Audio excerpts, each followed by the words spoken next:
नवरोबांची फरमाईश आहे म्हटल्यानंतर पूर्ण तर करायला लागणारच. मग नवरोबांना काय आवडतं?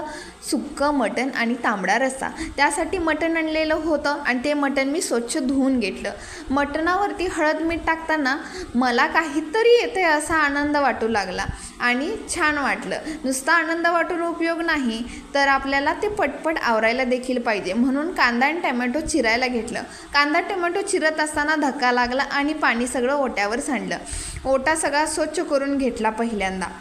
ओटा स्वच्छ केला आणि नंतर मग चपात्या करायला घेतल्या.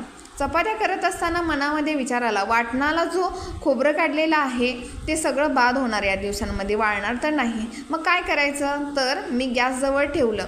चपात्या करताना देखील ठेवलं आणि चपात्या झाल्यानंतर देखील तव्यावर ठेवून दिलं. त्यामुळे ते वाळूनही बसेल आणि खराब देखील होणार नाही, नंतर आपल्याला उपयोगी पडेल. तुम्हाला ही टिप कशी वाटली मला सांगा आणि चॅनल सबस्क्राईब करा.